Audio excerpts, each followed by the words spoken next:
Hello students, welcome all of you. बहुत स्वागत है आप सबका। आज एक नया चैप्टर स्टार्ट करने वाले हैं हम लोग, ठीक है। आज का जो चैप्टर है हमारा वो है वेक्टर्स। क्लास 11th का एक इम्पॉर्टेंट चैप्टर है। वैसे बेसिकली अगर देखा जाए तो वेक्टर्स एक चैप्टर तो नहीं है, बट वेक्टर्स के बिना सारा चैप्टर अधूरा है। क्लास 11th के बहुत सारे चैप्टर्स में, इवन मैं बोलूँ तो हर जगह आपको वेक्टर्स का यूज मिलेगा। साथ ही साथ जब आप क्लास 12th में जाओगे तब भी आपको वेक्टर्स का काफ़ी यूज मिलेगा। इसलिए वेक्टर बहुत ज़्यादा इंपॉर्टेंट हो जाता है आपके क्लास 11th और क्लास 12 प्रिपरेशन के लिए। वेक्टर्स का सही से आना बहुत ज़रूरी है, नहीं तो फिर हम क्वेश्चंस में, न्यूमेरिकल्स में बहुत ज़्यादा फंसते हैं। उन सबको ओवरकम करने के लिए वेक्टर्स का सही से आना बहुत ज़रूरी है। चलिए स्टार्ट करते हैं वेक्टर्स की। वेक्टर्स स्टार्ट करने से पहले हम थोड़ा बहुत बात कर लेते हैं फिजिकल क्वांटिटी क्या, कि फिजिकल क्वांटिटी क्या होता है ना। आप सबने आई होप पढ़ा भी होगा कि फिजिकल क्वांटिटी क्या होता है। फर्स्ट चैप्टर में, 11th के फर्स्ट चैप्टर में पढ़ना है आपको।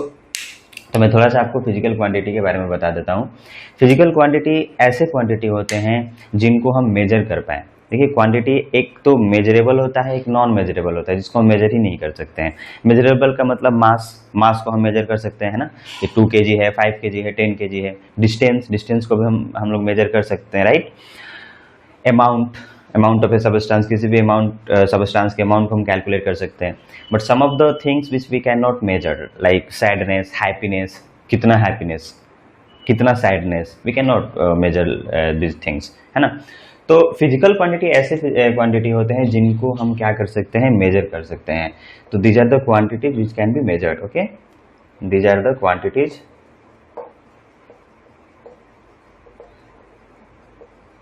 विच कैन बी मेजर्ड, जिसे हम क्या कर सकते हैं, मेजर्ड कर सकते हैं और कैलकुलेट कर सकते हैं, है ना। We can calculate it, right. So ऐसे क्वांटिटी जिनको हम मेजर्ड कर सकते हैं या कैलकुलेट कर सकते हैं, उन क्वांटिटीज को क्या बोला जाता है, फिजिकल क्वांटिटी बोला जाता है। That is important. अब देखो, फिजिकल क्वांटिटी को रिप्रेजेंट करने के लिए या फिजिकल क्वांटिटी को कैसे हम लोग रिप्रेजेंट करते हैं, उसके लिए एक फॉर्मूला आता है, बेसिक फॉर्मूला है, आप जानते भी होंगे कि किसी भी फिजिकल क्वांटिटी को हम कैसे लिखते हैं। किसी भी फिजिकल क्वांटिटी को लिखने के लिए हमें दो चीज़ों की ज़रूरत होती है, जिसे हम NU से रिप्रेजेंट करते हैं, जहाँ पे N आपका न्यूमेरिकल वैल्यू को रिप्रेजेंट करता है। N रिप्रेजेंट्स न्यूमेरिकल वैल्यू, जिसको हम लोग मैग्नीट्यूड भी बोलते हैं, राइट। वेयरएज U यहाँ पे किसी यूनिट को रिप्रेजेंट करता है। यूनिट का होना बहुत जरूरी है। सपोज मान लीजिए हम आपको बोलते हैं एक फिजिकल क्वांटिटी है 2। मैंने आपसे बोला फिजिकल क्वांटिटी है 2। तो 2 एक फिजिकल क्वांटिटी तब तक नहीं हो सकता जब तक हम 2 के साथ इसका एक यूनिट असाइन नहीं करते हैं, ठीक है ना। तो अगर हम मान लीजिए इसके साथ कोई भी एक यूनिट असाइन कर देते हैं, सपोज kg। नाउ ये जो एक क्वांटिटी है 2 kg जो हम लिख रहे हैं, ये एक फिजिकल क्वांटिटी है, क्योंकि ये फिजिकल क्वांटिटी को रिप्रेजेंट कर रहा है। सिर्फ 2 लिखने से हम नहीं बता सकते हैं कि क्या 2 में तो कुछ भी हो सकता है ना। 2 तो जस्ट एक मैग्नीट्यूड है। अगर हम जब तक इसका यूनिट नहीं देंगे तब तक हम कैसे बता सकते हैं कि ये कौन सा फिजिकल क्वांटिटी है। यूनिट के बेसिस पे हम बता सकते हैं कि ये मास है। ये कैसा क्वांटिटी है, ये मास है, ठीक है। ठीक उसी तरीके से मान लीजिए हम 4 तो लिख दिए, जो कि एक सिर्फ मैग्नीट्यूड है। अभी हम नहीं पता चल रहा है कि ये कौन सा क्वांटिटी है, तो इसके लिए हम कोई भी एक यूनिट असाइन कर देते हैं, किलोमीटर। तो ये हम बताते हैं कि ये डिस्टेंस का, ये डिस्प्लेसमेंट का यूनिट है, सॉरी फिजिकल क्वांटिटी है। और भी बहुत सारी चीजें हो सकती हैं, है ना। किलोमीटर है। आप टाइम की अगर हम बात करें तो 2 सेकेंड, तो देखो यहाँ पे मैग्नीट्यूड है और ये यूनिट है। तो किसी भी फिजिकल क्वांटिटी को रिप्रेजेंट करने के लिए, डिफाइन करने के लिए हमें दो चीज़ों की ज़रूरत होती है, एक न्यूमेरिकल वैल्यू का और एक यूनिट का। ये दो चीज़ें होना बहुत ज़रूरी है, तभी हम किसी भी फिजिकल क्वांटिटी को डिफाइन कर सकते हैं। नाउ अब हम देखेंगे कि फिजिकल क्वांटिटी होते कितने हैं।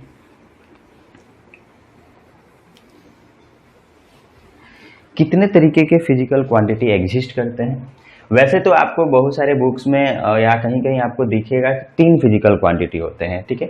आपको दिखेगा कि एक फिजिकल क्वांटिटी को हम लोग रेशियो बोलते हैं। रेशियो क्या है, रेशियो ऐसे क्वांटिटी होते हैं जो 2 क्वांटिटी का रेशियो हम निकालते हैं, ठीक है। हम लोगों ने पढ़ा भी होगा, आप क्लास 10th में भी पढ़े होंगे, रिफ्रैक्टिव इंडेक्स। रिफ्रैक्टिव इंडेक्स का कोई यूनिट नहीं होता है, तो ये ऐसे क्वांटिटी होते हैं जिनका कोई यूनिट नहीं होता है, ठीक है, पर ये फिजिकल क्वांटिटी ही है। रिफ्रैक्टिव इंडेक्स की अगर हम बात करें, स्ट्रेन की अगर हम बात करें, तो ये जो है ये फिजिकल क्वांटिटी है, राइट, जो रेशियो वाले कैटेगरी में आते हैं, जिनके बारे में हमें ज़्यादा पढ़ना नहीं होता है। बेसिकली दो फिजिकल क्वांटिटी है जिसके बारे में हम लोग को खूब पढ़ना होता है और जिसके लिए हम आज इस वीडियो को बना रहे हैं या आप ये पढ़ रहे हैं। पहला जो क्वांटिटी होता है वो होता है स्केलर क्वांटिटी और दूसरा जो होता है वो होता है वेक्टर क्वांटिटी। इन दो के बारे में हम लोग डिटेल्स में बात करेंगे। इसमें भी हम लोग वेक्टर की बात करने वाले हैं, स्केलर की बात नहीं करने वाले हैं ज़्यादा, ठीक है। तो सबसे पहले हम लोग देखते हैं कि स्केलर क्वांटिटी और फिजिकल और वेक्टर क्वांटिटी में क्या डिफरेंस होता है, किसको हम लोग स्केलर क्वांटिटी बोलते हैं और किसको हम लोग वेक्टर क्वांटिटी बोलते हैं। आई होप कि आप लोग पहले से थोड़ा बहुत जानते होंगे कि वेक्टर क्वांटिटी किसे बोलते हैं और स्केलर क्वांटिटी किसे बोलते हैं, but still I am trying to tell you something. Scalar quantity की अगर हम बात करें तो ऐसा क्वांटिटी जिसका सिर्फ मैग्नीट्यूड हो, सिर्फ क्या हो, मैग्नीट्यूड हो। यानी कि स्केलर क्वांटिटी ऐसे क्वांटिटी होते हैं जिनका सिर्फ क्या होता है, मैग्नीट्यूड होता है, ओनली मैग्नीट्यूड। ऐसे क्वांटिटी जिनका सिर्फ मैग्नीट्यूड होता है वैसे क्वांटिटी को हम लोग स्केलर क्वांटिटी बोलते हैं, फर्स्ट इंपॉर्टेंट। सेकेंड, हम स्केलर क्वांटिटी को जोड़ते हैं, ऐड करते हैं, तो ये added according to ordinary rule of algebra.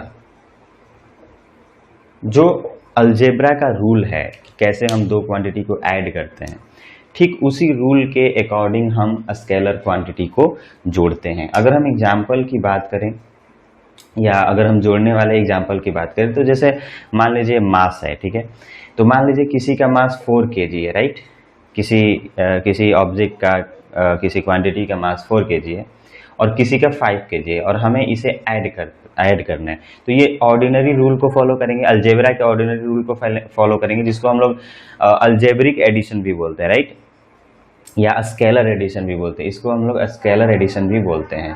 This is also called scalar addition, कि आप स्केलर एडिशन कर रहे हैं। तो स्केलर एडिशन में हम नॉर्मली जो अभी तक मैथमेटिकल ऑपरेशंस यूज करते हैं दो क्वांटिटी को ऐड करने के लिए, वो करेंगे, तो ये हो जाएगा आपका 9 kg, राइट, ये 4 और 5 मिल के बन जाएगा 9 kg। तो इस तरीके से तो स्केलर क्वांटिटी क्या होते हैं, स्केलर क्वांटिटी ऐसे क्वांटिटी होते हैं जिनका सिर्फ मैग्नीट्यूड होता है और जो ऑर्डिनरी अलजेब्रा रूल के अकॉर्डिंग क्या होते हैं, ऐड किए जाते हैं।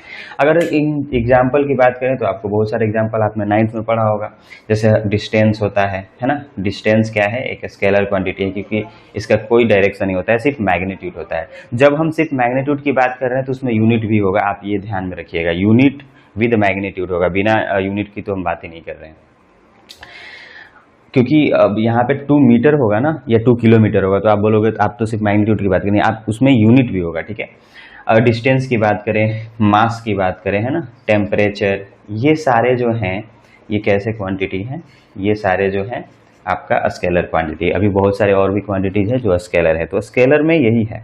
स्केलर ऐसे क्वांटिटी होते हैं जो सिर्फ मैग्नीट्यूड जिनमें होता है और जिनको हम लोग ऑर्डिनरी रूल ऑफ अलजेब्रा से ऐड करते हैं। ये बहुत इंपॉर्टेंट है, पहली चीज कि हम स्केलर क्वांटिटीज को नॉर्मल जो आप एडिशन करते आ रहे हो वैसे एडिशन करते हैं, जबकि हम अभी पढ़ेंगे कि वेक्टर में ऐसा नहीं होते हैं।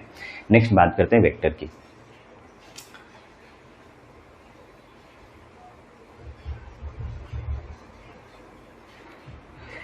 चलिए अब हम बात करते हैं वेक्टर की, कि वेक्टर क्वांटिटी क्या होते हैं, ठीक है। आप इसको कंपेयर भी कर सकते हो। वेक्टर क्वांटिटी ऐसे क्वांटिटीज होते हैं which contains both quantities which have both magnitude as well as direction. यानी कि वेक्टर क्वांटिटी में पहली बात तो मैग्नीट्यूड होगा, दूसरी चीज इसमें आ जाता है इसका डायरेक्शन होगा। सिर्फ अगर हम मैग्नीट्यूड की बात करें तो वो स्केलर क्वांटिटी होता है, ठीक है। अगर हम मैग्नीट्यूड के साथ साथ अगर डायरेक्शन भी डिफाइन करते हैं तब ये बन जाता है वेक्टर क्वांटिटी। जैसे सपोज मान लीजिए मैं बोलता हूँ कि मान लीजिए ये मेरा होम है, घर है, और यहाँ से मेरा स्कूल यहाँ पे है, ठीक है। और मैंने बोला कि मेरा जो स्कूल है मेरे घर से वो 2 किलोमीटर के डिस्टेंस पे है।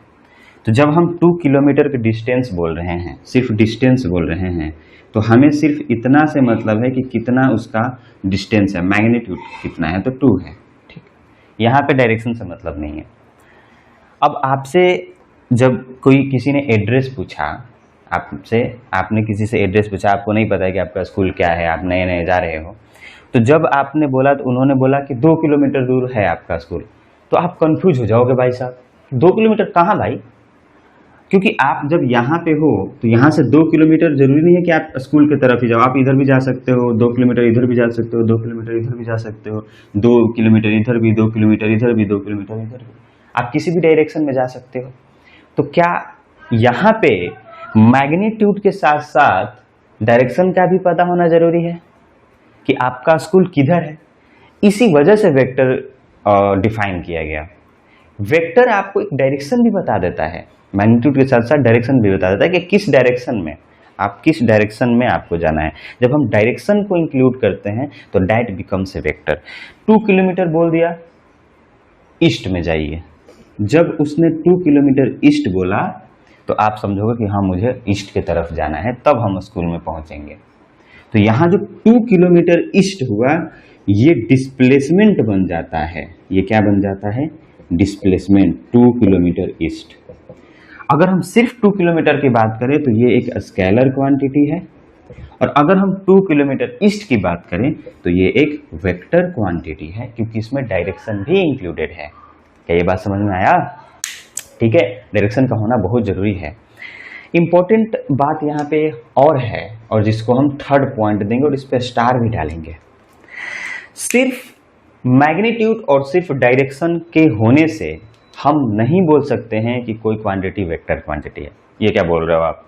हाँ बिल्कुल, आप याद रखना, ये जरूरी नहीं कि अगर किसी क्वांटिटी का मैग्नीट्यूड हो और डायरेक्शन हो तो वो वेक्टर हो जाएगा। तो फिर कौन वेक्टर होगा भाई? तो उसके लिए थर्ड इंपॉर्टेंट कंडीशन होता है, this is a necessary condition for a physical quantity to be a vector. किसी भी फिजिकल क्वांटिटी को वेक्टर होने के लिए ये नेसेसरी कंडीशन होता है। ये 2 तो होता ही होता है, साथ ही साथ ये तीसरा भी होना चाहिए।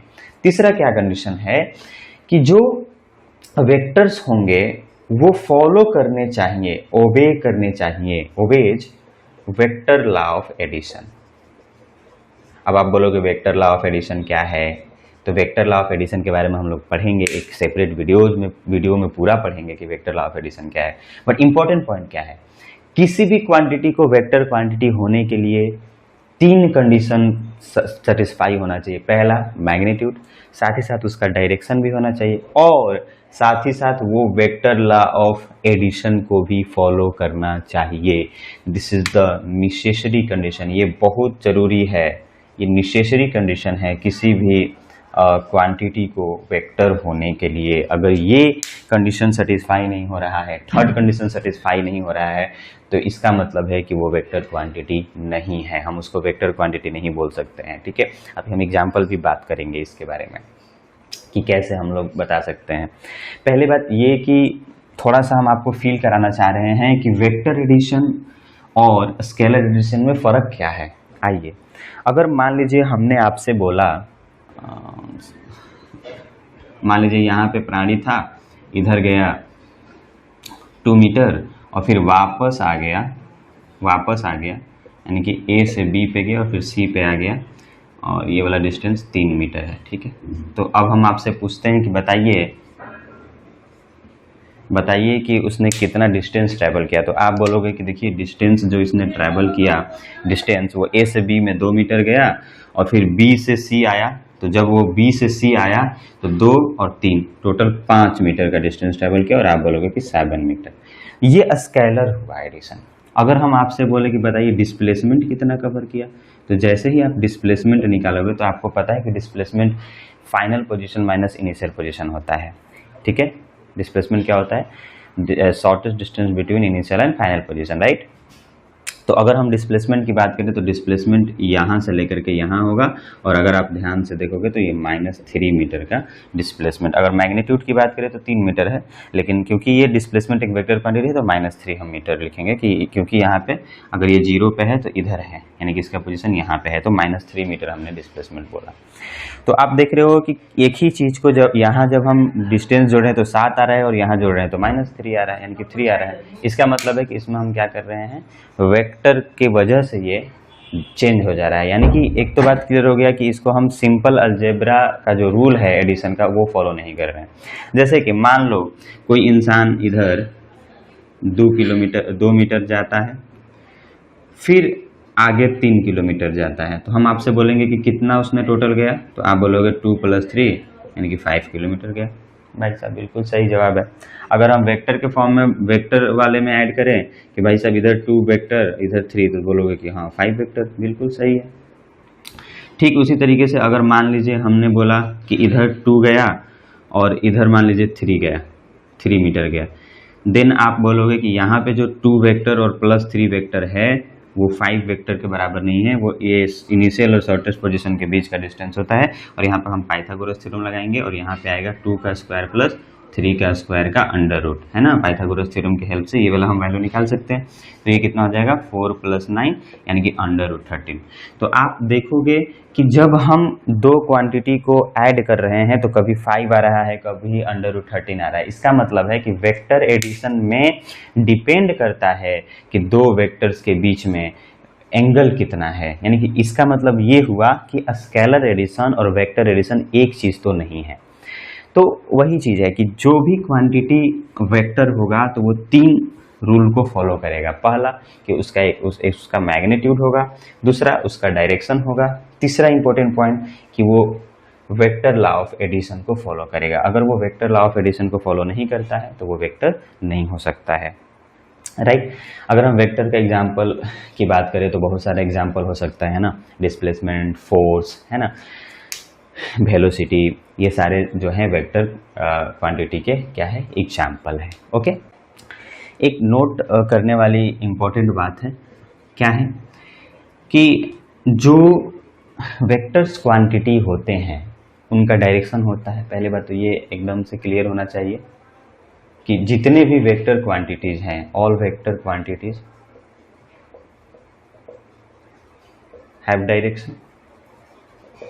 डायरेक्शन तो मस्ट है होना ना, जितने भी वेक्टर क्वांटिटी है सबके पास डायरेक्शन होगा। But all the quantities having direction need not be a vector, right. देखिए कन्वर्ज ट्रू नहीं है। ये सही है कि सारे वेक्टर क्वांटिटीज का डायरेक्शन होगा, बिल्कुल जितने भी वेक्टर क्वांटिटीज है उनका डायरेक्शन तो होना ही है, क्योंकि बिना डायरेक्शन के तो वेक्टर हो ही नहीं सकता है। लेकिन सारे फिजिकल क्वांटिटी या सारे क्वांटिटी जिसका डायरेक्शन हो वो वेक्टर हो ये जरूरी नहीं है। बात समझिए, जैसे हम बात करते हैं फोर्स की, तो फोर्स का भाई साहब एक डायरेक्शन होता है ना। हम मान लीजिए ये कोई मास रखा हुआ है एम का, तो ये हम पता करते हैं कि जब हम फोर्स लगाते हैं तो एक स्पेसिफिक डायरेक्शन में, इस फोर्स का एक डायरेक्शन होता है कि हाँ भाई साहब ये आई कैप डायरेक्शन में है, ठीक है। बिना ऐसे हम बिन डायरेक्शन के हम फोर्स को डिफाइन नहीं कर सकते, हम नहीं बोल सकते कि फोर्स कहीं भी लगा जाए, एक स्पेसिफिक डायरेक्शन होता है। अगर वेलोसिटी की बात कर रहे हैं तो मान लीजिए हम 2 मीटर पर सेकंड की वेलोसिटी से जा रहे हैं, तो किस डायरेक्शन में जा रहे हैं, ईस्ट डायरेक्शन में जा रहे हैं, तो ये वेलोसिटी हो जाता है और एक वेक्टर क्वांटिटी होता है, क्योंकि इसमें डायरेक्शन आ जाता है। तो डायरेक्शन का होना तो बहुत मस्ट है वेक्टर के लिए। लेकिन क्या सारे क्वांटिटी जिनका डायरेक्शन होगा क्या वो वेक्टर होगा, तो ये गलत है। जैसे कि एक हम एग्जाम्पल से बात करें, इसको समझाने की कोशिश करेंगे। करंट एक ऐसा क्वांटिटी है जिसका डायरेक्शन तो होता है पर वो एक वेक्टर क्वांटिटी नहीं होता है, ठीक है। जैसे कि देखिए मान लीजिए कि इधर से 2 एम्पियर का करंट आ रहा है और इधर से 3 एम्पियर का करंट आ रहा है, तो बताइए कितना एम्पियर करंट पास होगा यहाँ से, इस जंक्शन से। आप जंक्शन पढ़े भी होंगे, राइट। तो आप बोलोगे कि भाई साहब देखिए 5 एम्पियर का करंट पास होगा, तो ये 5 एम्पियर का करंट आपने कैसे बताया, तो बोला कि इधर से 2 जा रहा है, इधर से 3 जा रहा है, तो टोटल 5 ही तो जाएगा। आपने सिंपली क्या किया, 2 एम्पियर को 3 एम्पियर से ऐड कर दिया और 5 एम्पियर आ गया। मान लीजिए हम एक और डायग्राम बनाते हैं और बोलते हैं कि देखिए इधर से 2 एम्पियर का करंट आ रहा है और इधर से 3 एम्पियर का करंट जा रहा है, मतलब आ रहा है इस पॉइंट पे। तो बताइए कि इधर कितने एम्पियर का करंट गया। तो ये बताना है कि इस साइड कितने एम्पियर का करंट गया, ठीक है। देखिए तो आप बोलोगे 2 एम्पियर इधर से आ रहा है, 3 एम्पियर इधर से आ रहा है, तो इधर 5 एम्पियर का करंट जाएगा, ठीक है। अगर आप इंपॉर्टेंट बात यहाँ ध्यान दो तो यहाँ भी हम क्या किए हैं, 2 एम्पियर को 3 एम्पियर से ऐड किए हैं। तो अगर आप ध्यान से देखो तो यहाँ पे जो करंट का एडिशन हो रहा है वो सिंपली जो अलजेब्रा का रूल है, अलजेब्रिक एडिशन होता है, स्केलर एडिशन है, उस वैसे हम लोग कर रहे हैं। इन दोनों करंट के बीच में 2 एम्पियर और 3 एम्पियर के बीच में कितना एंगल है, यहाँ अगर कोई थीटा है मतलब 30 डिग्री 60 डिग्री कुछ भी, तो यहाँ अगर आप ध्यान से देखो तो 90 डिग्री है। क्या इस एंगल पे ये डिपेंड किया? बिल्कुल नहीं किया। जबकि वेक्टर क्वांटिटी एंगल पे डिपेंड करते हैं। मान लीजिए सपोज इधर कोई एक फोर्स F लगा हुआ है और इधर कोई F फोर्स लगा हुआ है, दोनों के बीच में थीटा है, देन यहाँ पे जो रिजल्टेंट होगा वो 2F के बराबर नहीं होगा, यहाँ कुछ और होगा, ठीक है। जैसे कि मान लो इधर F है और इधर अगर हम मान लो F लगा देते हैं तो यहाँ पे अगर हम ऐड करेंगे तो ये तो 0 के बराबर हो जाएगा। अगर हम यहाँ बोले कि बताइए कि नेट फोर्स कितना है तो आप बोलोगे कि 0 है। क्यों? क्योंकि आपने वेक्टोरली इसको ऐड किया है ना। तो यहाँ पे जब हम ध्यान से देखते हैं तो करंट के केस में तो आप चाहे कितने भी एंगल पे दो करंट आए, जो रिजल्टेंट होगा इन दोनों का एडिशन ही होगा, सिंपल एडिशन होगा। तो यहाँ हम देख पा रहे हैं कि करंट जो है वो वेक्टर लॉ ऑफ एडिशन को फॉलो नहीं करता है। Current vector law of addition को फॉलो नहीं करता है, डज नॉट फॉलो या obey vector law of addition, vector law of addition. क्योंकि current vector law of addition को फॉलो नहीं करता है, ठीक इसी वजह से करंट एक वेक्टर क्वांटिटी नहीं है, जबकि करंट का एक डायरेक्शन होता है। देखो एक पार्टिकुलर डायरेक्शन में ही तो करंट आता है। हम सर्किट में बताते तो हैं कि डायरेक्ट किधर से किधर करंट फ्लो हो रहा है, यानी कि डायरेक्शन तो हम बताते हैं, यानी कि करंट का डायरेक्शन तो होता है, बट वो वेक्टर लॉ ऑफ एडिशन को फॉलो नहीं करता है। इसी वजह से करंट एक वेक्टर क्वांटिटी नहीं है। आप अगर हम बात करें बोर्ड लेवल पे या जनरल केस में तो करंट को माना जाता है कि वो स्केलर क्वांटिटी है, जबकि अगर हम जेई लेवल पे बात करें या थोड़ा सा एडवांस लेवल पे बात करें तो एक टेंसर क्वांटिटी होता है। देखिए कुछ ऐसे क्वांटिटी होते हैं जो मैग्नीट्यूड और डायरेक्शन दोनों होते हुए भी हम उसको डिफाइन नहीं कर पाते हैं कि वो स्केलर है कि वेक्टर है, थोड़ा कंफ्यूजन होता है। तो वहाँ पे एक क्वांटिटी आता है टेंसर। तो करंट को टेंसर के कैटेगरी में रखा जाता है। पर फिर भी करंट की बात करें, प्रेशर की बात करें, प्रेशर भी ऐसा ही कुछ है, प्रेशर का भी डायरेक्शन होता है, बट प्रेशर को भी हम लोग जो ऑर्डिनरी रूल है अलजेब्रा का, उस रूल के अकॉर्डिंग हम उसको ऐड करते हैं, जिसके वजह से हम प्रेशर को भी वेक्टर क्वांटिटी नहीं बोल सकते हैं। तो आई होप आपको इतनी सारी चीज़ें समझ में आई होंगी, वेक्टर थोड़ा बहुत क्लियर हुआ होगा कि वेक्टर का मतलब क्या होता है, ठीक है। अब हम बात करते हैं, आगे चलते हैं वेक्टर में और हम देखते हैं रिप्रेजेंटेशन ऑफ वेक्टर कि कैसे हम लोग वेक्टर को रिप्रेजेंट करते हैं, right. So we will see representation of vector, कि हम किसी भी वेक्टर को रिप्रेजेंट कैसे करते हैं। कोई भी वेक्टर किस तरीके से रिप्रेजेंट होता है, तो देखिए किसी भी वेक्टर को हम लोग इस तरीके से रिप्रेजेंट करते हैं। इस तरीके से किसी भी वेक्टर को एक एरो से हम लोग क्या करते हैं, रिप्रेजेंट करते हैं। This is the pictorially representation of a vector, right. ये जो आपको पॉइंट दिख रहा है इसको हम लोग टेल बोलते हैं, इस वेक्टर का टेल, और इसको हम लोग बोलते हैं हेड। तो वेक्टर में दो चीजें होती हैं, एक टेल होता है और एक हेड होता है, ठीक है। ये जो आपको लेंथ दिख रहा है, ठीक है, ये आपको एक लेंथ दिख रहा होगा कि इतने लेंथ का वेक्टर है, ठीक है ना। इसको हम लोग इस वेक्टर का मैग्नीट्यूड मानते हैं। क्या मानते हैं? मैग्नीट्यूड। जैसे कि मान लीजिए हमने एक वेक्टर ये वाला ड्रॉ किया और एक वेक्टर ये वाला ड्रॉ किया, तो क्या हम पिक्टोरली बता सकते हैं कि कौन वेक्टर बड़ा है या मैग्नीट्यूड किसका ज़्यादा है? तो सेकेंड वाले का ज़्यादा है, क्योंकि इस फर्स्ट के कंपैरिजन में ये क्या है, इसका मैग्नीट्यूड ज़्यादा है, लेंथ ज़्यादा है, सॉरी लेंथ ज़्यादा है इसलिए मैग्नीट्यूड। तो लेंथ, ये जो वेक्टर का ये जो लेंथ होता है जितना बड़ा, वो डिनोट करता है मैग्नीट्यूड को, ठीक है। ये बात समझ में आपको आ रही होंगी। जैसे कि मान लीजिए हम बोल रहे हैं कि ए वेक्टर, तो मान लीजिए हमने ऐसे लिखा और बोला कि ये एक ए वेक्टर है, ठीक है। तो ए वेक्टर को हम रिप्रेजेंट कैसे करते हैं, ए लिख देते हैं, जो वेक्टर है उसका नाम लिखते हैं और उसके ऊपर ऐसे वेक्टर का साइन डाल देते हैं। तो अब ये जो ए है ये ए वेक्टर बन गया, ठीक है।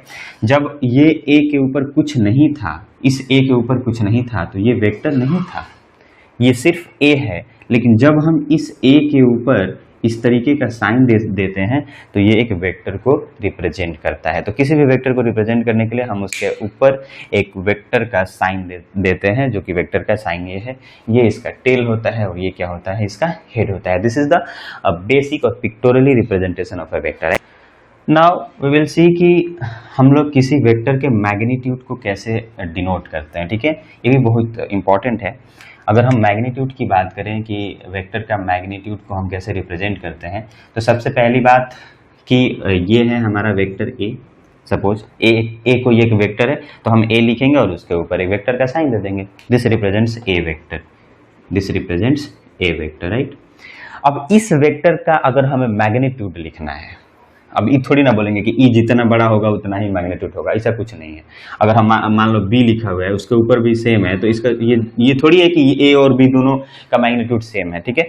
अब हम यहाँ पे सिर्फ इसके लेंथ से मैग्नीट्यूड नहीं बता सकते हैं। इसके लिए दो रिप्रेजेंटेशन है। पहला, ए वेक्टर को मॉड के अंदर रखते हैं। जब हम ए वेक्टर पे मॉड अगर लगा देंगे तो ये रिप्रेजेंट करेगा उसका मैग्नीट्यूड।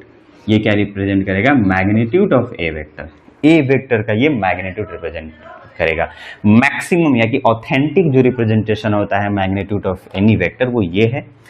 आपको सिर्फ अगर ए लिखा हुआ है तो भी हम इसको मैग्नीट्यूड ही बोलते हैं, मैग्नीट्यूड ही मानते हैं कि ये भी क्या है, ए वेक्टर का मैग्नीट्यूड है। आपको दोनों दिखेगा, ये ज़्यादा दिखेगा, ये ज़्यादा ऑथेंटिक भी, आपको ये ज़्यादा यूज करना है। आप ये भी बोल सकते हो। सिर्फ अगर ए लिख रहे हो, उसके ऊपर वाला ये जो साइन है इसको हटा दे रहे हो, तो ये भी इसके मैग्नीट्यूड को ही रिप्रेजेंट करता है। सपोज मान लीजिए हमारे पास बी वेक्टर है और हम चाहते हैं इसके मैग्नीट्यूड को रिप्रेजेंट करना, तो हम बी वेक्टर लिख के मॉड लगा देंगे, तो ये इसका मैग्नीट्यूड को रिप्रेजेंट करेगा। या सिर्फ बी लिख देंगे तो ये भी इसके मैग्नीट्यूड को क्या करेगा, रिप्रेजेंट करेगा। जैसे कि मान लीजिए हमारे पास कोई भी एक वेक्टर है, सपोज हमारे पास वी वेक्टर है, ठीक है। वी वेक्टर है वो क्या है कि वी वेक्टर है कि 50 मीटर पर सेकेंड ईस्ट, 50 मीटर पर सेकेंड ईस्ट। अब ये जो है एक वेक्टर है, वेलोसिटी वेक्टर है, जो कितना है 50 मीटर पर सेकेंड है ईस्ट की तरफ। अगर आपसे बोला गया what is the value of mod we, mod we का मतलब क्या, आप मैग्नीट्यूड लिख रहे हो, तो इसका मैग्नीट्यूड कितना है, 50 है। मैग्नीट्यूड कितना है, 50 है। यूनिट को यहाँ पे नहीं लिखते हैं, ठीक है, 50 है। इसके बाद इतना कुछ अगर आपको समझ में आया होगा कि रिप्रेजेंट कैसे करते हैं, तो यहाँ से वेक्टर का शुरुआत हो जाता है। और इसके बाद हम लोग और इम्पोर्टेंट पॉइंट्स देखेंगे रिगार्डिंग ए वेक्टर, और कुछ टाइप्स ऑफ वेक्टर हम लोग करेंगे। तो इस तरीके से हमारा जर्नी चलेगा। तो आई होप कि आपको इतना कुछ समझ में आया होगा। थोड़ा सा इसको शॉर्ट रखते हैं ताकि आपको धीरे धीरे आप चीज़ों को समझ पाएँ। देखिए, वेक्टर्स को आप खूब अच्छे से मन लगा के कीजिए। अगर आप 11th में हो, 12th में हो, नो मैटर। देखो, 11th वाले को भी बहुत ज़रूरी है वेक्टर्स, 12th वालों को भी बहुत ज़रूरी है। तो आई होप कि आपको मेरा वीडियो समझ में आया होगा। अगर आपको समझ में आया होगा तो बस आप सपोर्ट कीजिए, ठीक है। So thank you so much. अच्छे से पढ़ते रहिए, खूब पढ़ाई कीजिए। Okay, thank you.